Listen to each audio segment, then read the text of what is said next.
बिस्मिल्लाहिर्रहमानिर्रहीम। अस्सलाम वालेकुम viewers, welcome to my channel cooking with Sonia. और आज हम बनाएंगे बहुत ही मज़ेदार सा डिलीशियस सा केक, जो मलाई केक होगा और बहुत ही मज़े का बनेगा। तो फिर चलते हैं और शुरू करते हैं आज की इस रेसिपी को। तो यहाँ पर सबसे पहले तो मैंने ले लेना है 1 कप मैदा। मैदे को हमने हमेशा छान कर ही यूज़ करना है, ठीक है। छलनी में इसको ऐड कर देंगे और अब इसमें ऐड कर दूँगी मैं बेकिंग पाउडर 1 टीस्पून और बेकिंग सोडा इसमें मैं ऐड कर दूँगी 1/2 टीस्पून। इन सारी चीज़ों को अच्छे से हम छान लेंगे और इनको मैं एक साइड पर रख दूँगी। तो यहाँ पर मैंने इनको छान लिया है और अब हम चलेंगे नेक्स्ट स्टेप की तरफ। तो यहाँ पर मैंने 1 कप लिया हुआ है दूध, इसमें ऐड कर दूँगी मैं थोड़ा सा लेमन जूस, तकरीबन 1 टीस्पून। अगर आपके पास लेमन जूस नहीं है तो आप इसमें थोड़ा सा सिरका ऐड कीजिएगा 1/4 टीस्पून और इसको अच्छे से मिक्स करेंगे। तो ये देखिए थोड़ा सा ये फटना स्टार्ट हो गया, तो ऐसा ही हमें इसमें चाहिए।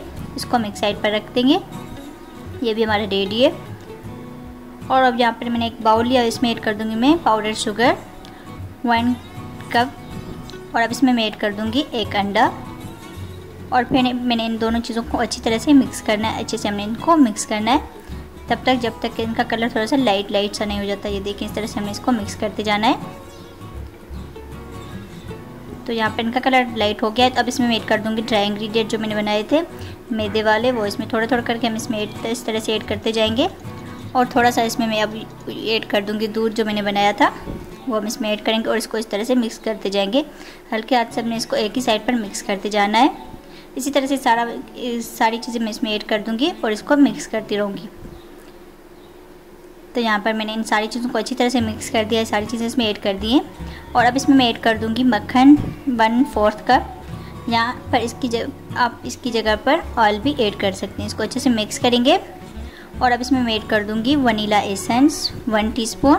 इससे केक की खुशबू बहुत ही मज़ेदार से होती है। अगर आपके पास नहीं है तो आप इसको स्किप भी कर सकते हैं। अच्छे से हम सारी चीज़ों को मिक्स करेंगे। तो ये देखें हमारा बैटर जो है उसकी कंसिस्टेंसी कुछ यूँ होनी चाहिए।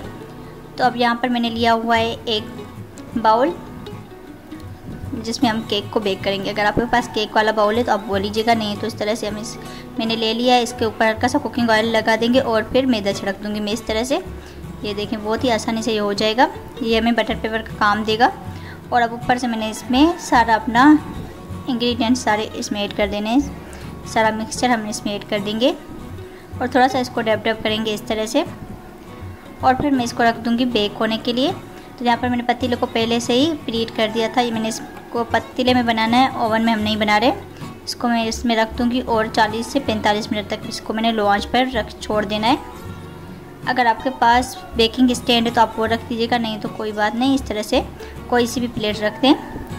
और फिर ये देखिए माशाल्लाह से 45 मिनट के बाद हमारा केक जो एकदम परफेक्ट सा बनकर रेडी है, इसको हम रख देंगे ठंडा होने के लिए। उसके बाद यहाँ पर मैंने लिया हुआ है 1/2 kg दूध, इसमें ऐड कर दूँगी मैं पाउडर शुगर, यहाँ फिर आप शुगर भी ऐड कर सकते हैं 2 टेबल स्पून। और इसको मैंने बॉयल दे देना है 4 से 5 मिनट तक। उसके बाद मैंने इसमें ऐड कर देना है कॉर्नफ्लोर।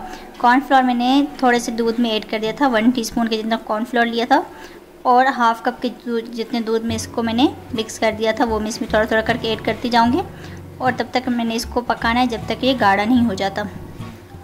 तो यहाँ पर ये अच्छे से हमारा मिक्सचर जो है गाढ़ा हो गया। अब इसमें मैं ऐड कर दूँगी फ्रेश क्रीम 1/2 कप। अगर आपके पास फ्रेश क्रीम नहीं है तो कोई बात नहीं, आप इसकी जगह पर दूध की जो मलाई होती है ना वो भी आप ऐड कर सकते हो। तो यहाँ पर जो केक हमने रखा था वो भी तकरीबन ठंडा हो गया। फोक की मदद से इसको मैंने इस तरह से पिन करते जाना है, ये देखो। और फिर मैं इसमें लगा दूँगी अपना जो बैटर बना के रखा था दूध वाला, वो सारा हम इसमें ऐड कर देंगे।